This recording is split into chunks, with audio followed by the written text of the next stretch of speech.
शाजरीता blog में आपका स्वागत है। हाय फ्रेंड्स, मैं हूँ रीता। आप लोग सब कैसे हो फ्रेंड्स? मैं तो अच्छी हूँ फ्रेंड्स। अभी मेरा हाथ अभी पहले से बहुत अच्छा है क्योंकि मुझे दर्द अभी नहीं हो रहे हैं, लेकिन थोड़ा बहुत बेकायदा हो जाता है, कहीं ठोकर लग जाती है तो दर्द होने लगता है। तो बहुत दिनों से मैं छत पे गई नहीं थी और कुछ पेड़ पौधे जो हैं फूल आ रहे हैं, कुछ सूख गए हैं।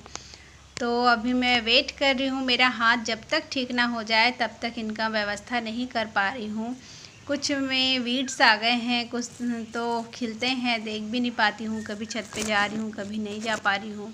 इस तरह से चल रहा है अभी, और बीच बीच में बारिश भी हो जा रही है, तो इसलिए जो जितने भी वीड्स हैं और वो ज़्यादा पनप भी रहे हैं, तो एक तरह से पानी डालने की ज़रूरत भी नहीं पड़ रही है। और बीच बीच में कभी ज़्यादा ड्राई हो जाता है तो एक दो दिन के बाद बारिश की वजह से मैं पानी भी डाल देती हूँ, और वरना कभी कभी गैप भी कर देती हूँ। ये सामने का थोड़ा जगह रहता है जहाँ अमरूद के पौधे हैं, तो पत्ते रोज़ झड़ रहे हैं, तो मैं इनको निकाल करके रोज़ आग लगा देती हूँ। और रैबिट के भी कुछ कागज़ निकलते हैं जो वेस्ट वाले होते हैं, जिसमें वो यूरिन कर देते हैं, पॉटी कर देते हैं, तो उनको भी मैं रोज़ का रोज़ जला देती हूँ ताकि दूसरे जानवर यहाँ ना आए। तो ये इस तरह से ये साफ़ भी हो जाता है, और सामने में अगर कीड़े मकोड़े रहते भी हैं तो वो भाग जाते हैं। तो फ्रेंड्स, यहाँ पर भी मैंने एक मंदार का लगा रखा हुआ है, तो ये सामने में फूल खिलता है तो देखने में अच्छा भी लगता है। थोड़े गुलाब के भी हैं, देसी के। तो ये मेरी बेटी जो है, शाम तक मैं आ गई थी फ्रेंड घर में, तो वो आते ही वो चाउमीन बनाई, क्योंकि उसको आदत है शाम को टिफ़िन खाने का। तो हॉस्टल में रहते हैं तो ये लोगों को एकदम रूटीन से चलता है इनका सब कुछ। तो वो खुद ही बनाई चाउमीन, और बनाने के बाद मुझे भी दी। तो बहुत टेस्टी लगता है। वो पकाती है तो बहुत कम तेल में खाना बनाती है, कुछ भी बनाती है तो फ्रेंड्स, मेरी बेटी आई है, इस खुशी में मैं थोड़ा सा अलग अलग कुछ बनाने की कोशिश कर रही हूँ। जैसे ये आम की चटनी है, खट्टी मीठी वाली, हल्की मीठी है, ज़्यादा मीठी नहीं है फ्रेंड्स। तो ये आम की चटनी, फिर वो तो वापस आते में उसको देर हो जाएगा, तो इसलिए मैंने आम की चटनी बनाई है। थोड़ा सा मटन लाया गया है, और मटन तो वो स्वयं बनाएंगी, क्योंकि ये सब से मैं तो काफ़ी दूर हूँ, मेरे को ये सब अच्छा नहीं लगता है, तो मैं दूर हट जाऊँगी। और थोड़ा सा झींगा बोलते हैं प्रॉन को, तो वो झींगा मछली लाए हैं, और ये थोड़ा मूंग का दाल मछली के साथ में थोड़ा बनाऊंगी मैं इसको जल्दी जल्दी से। और कटहल की सब्ज़ी है फ्रेंड्स, तो कटहल की सब्ज़ी भी रखी हुई है, तो उसको भी मैंने बना लिया है। तो शाम का ये थोड़ा बहुत जो आयोजन है, मेरी बेटी फिर सुबह को चली जाएगी, तो इसलिए मैं जल्दी जल्दी से सारा चीज़ बना दी हूँ। और मेरे ईशा के पापा जो हैं, वो झींगा मछली को साफ़ कर दे रहे हैं। रैबिट के बच्चे साथ में बैठे हुए हैं, वरना वो अकेले रहेंगे तो परेशान करते हैं, तो इसलिए उसके पापा के पास में उनको बैठा दी हूँ। और ये जल्दी जल्दी बन गया है, ये दाल बन गया है। और यहाँ ये आम की चटनी बन गई है, और झींगा के साथ में परवल की सब्ज़ी बन गई है। और ये मटन जो है मेरी बच्ची बनाएंगी, तो रेडी वगैरह सब मैं कर दी हूँ, प्रिपरेशन रेडी है सब कुछ, और वो धीरे धीरे आराम से बनाएंगी। तो फ्रेंड्स, जो लोग रात में हमारे घर में सोए थे जब हम अमृतसर गए थे, तो वो लोग हमारे साथ रात में आज डिनर करेंगे इकट्ठे बैठकर। हम लोग को भी अच्छा लगेगा और उनको भी अच्छा लगेगा। वो एक तरह से हम लोगों का यही हम लोगों का रूटीन रहता है। ये जो झींगा कुछ एक्स्ट्रा बचा हुआ था, तो उसको भी मैंने रख लिया है, और कुछ झींगा जो है परवल की सब्ज़ी में भी मैंने मिला दिया है वहाँ लास्ट में। तो इस तरह जल्दी जल्दी काम हम लोग सब मिल बांट के कर रहे हैं, तो काम करते करते अच्छा भी लगता है। बेटी आती है तो खुशी आता है, उसको जो जो पसंद है वही सब चीज़ें घर में लाया जाता है।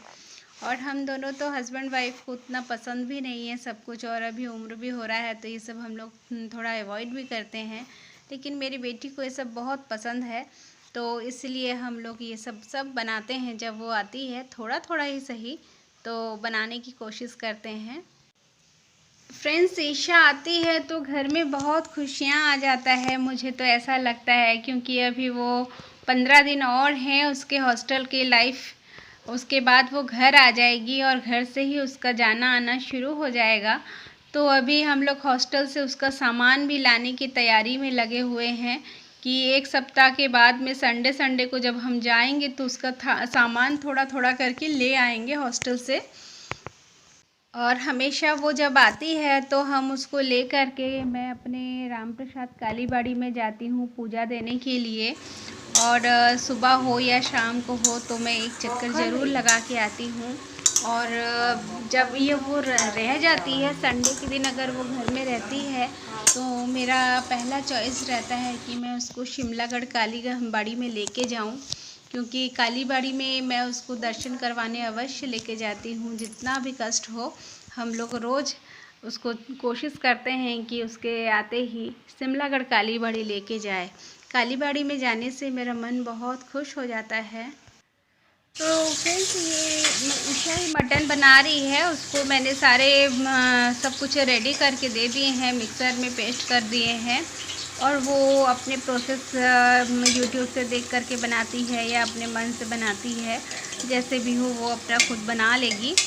तो ये रात का जो है हमारा डिनर तैयार हो गया है।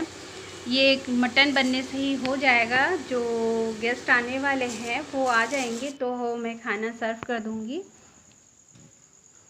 ये उनके जाने के बाद जब गेस्ट चले गए हैं तो मेरी बच्ची और मैं खाने के लिए बैठे थे, तो मेरी बच्ची को मैंने निकाल के दिया। फ्रेंड्स, अर्ली मॉर्निंग फ्रेंड्स हम लोग शिमलागढ़ कालीबाड़ी के लिए निकल लिए। और शिमलागढ़ कालीबाड़ी जो है ये बर्धमान में पड़ता है, तो हम लोग वहाँ जाकर थोड़ा सा पूजा के लिए तैयार हुए, मत्था टेकने गए थे। और उसके बाद ईशा यहाँ आ जाएगी, उसका जॉब लग जाएगा तो फिर हम यहाँ नहीं जा पाएंगे। तो इसलिए सबसे पहले उसका 4th सेमेस्टर भी है और मत्था टेकना ज़रूरी है, तो मैं यहाँ ज़रूर उसको लेके आती हूँ। और मेरा श्रद्धा यहीं पर है तो मैं यहाँ ज़रूर आती हूँ। राम प्रसाद कालीबाड़ी, शिमलागढ़ कालीबाड़ी मुझे बहुत अच्छा लगता है, तो मैं उसको यहाँ ले आई।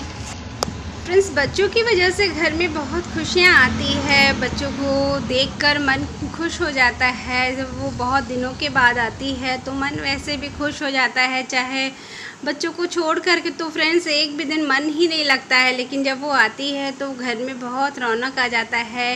स्पेशली ईशा के पापा जो है वो बहुत खुश रहते हैं, क्योंकि उसको छोड़ करके रहना बहुत मुश्किल होता है। बच्चियाँ जो होती हैं पापा के बहुत करीब होती हैं, तो ईशा के पापा को बहुत ज़्यादा लाड है ईशा से, क्योंकि हर हाथ का जो काम ऑफिशियली कुछ काम होता है तो ईशा ये बताना, ईशा वो करना, थोड़ा लिख देना, थोड़ा टाइप कर देना, थोड़ा सा जेरॉक्स कर देना, ये सब हाथ के काम ईशा कर देती हैं। तो इसलिए ईशा के पापा हर समय ईशा हर समय मुंह में लगा ही रहता है। तो अभी ईशा आती है तो हमारा भी फ़र्ज़ बनता है कि हम उसको खुशियाँ बहुत दें। तो उसके लिए जो हम उनसे बन पड़ता है हम लोग भी वही करते हैं। जिसको जो चीज़ वो पसंद करती है वही हम करते हैं। उसको साथ में लेके होटल में जाना, खाना, वो जो पसंद करती है वही चीज़ें ऑर्डर देना, ये सब हम लोग ज़रूर करते हैं, क्योंकि वो बहुत कम मिलती है। इसके बाद तो फ्रेंड्स हम लोगों का ऐसा रहेगा कि जैसे वो जब खाना वगैरह जो पसंद करती है स्पेशली मैं ही बना के खिलाती हूँ, लेकिन इस बार तो ऐसा है कि मेरा हाथ टूटा हुआ है तो मैं बना के खिला नहीं सकती। तो इसलिए इसके पापा बोले कि चलो आज हम तीनों लोग बाहर जाके ही खाएंगे, दोपहर का लंच साथ में, थोड़ा क्वालिटी टाइम भी हम लोग एक साथ बिताएंगे और घूमना भी हो जाएगा। और लॉन्ग ड्राइव पे जाना बोलने से तो वैसे भी अच्छा ही लगता है। गर्मियाँ इतनी पड़ी हैं, लेकिन खेत खलिहान देख करके तो मन वैसे ही खुश हो जाता है। मेरी बच्ची को हम लोग छोटे टाइम से, जब गाड़ियाँ नहीं थी तब हम लोग सबसे पहले स्कूटर में भी उसको हम लोग खेत दिखाने लेके आते थे अपने घर से बहुत दूर। तो फ्रेंड्स हम लोग शाम को लौट आए हैं अपने घर में। लौटते लौटते हम लोग को 6 बज चुका था, तो मैं जल्दी से कॉफ़ी बना लाई। ये मिल्क पाउडर से बनाई हूँ कॉफ़ी। और ये बताते बताते ही देखिए फ्रेंड्स, वो इसने हैशटैग बना दिया। तो रात में हम लोगों ने 9:30 के आसपास हम लोग अपना डिनर कंप्लीट कर लिए और ईशा को मैं खाना दे दी हूँ जल्दी से निकाल के। और ये सुबह ही सुबह लगभग 5:30 के आसपास घर से निकल जा रही है वो, क्योंकि आज उसका क्लास है फ्रेंड्स 9 बजे से। और ईशा के पापा का भी ऑफिस है, उनको भी जाना है टाइम से, 8:30 तक उनको भी पहुंच जाना है। तो फ्रेंड्स आज का ब्लॉग मैं यहीं ख़त्म कर रही हूँ। अगले ब्लॉग में बहुत जल्द मिलूँगी। तब तक के लिए बाय फ्रेंड्स, अच्छे से रहिएगा, दुआओं में मुझे याद रखिएगा। नमस्ते, बाय फ्रेंड्स।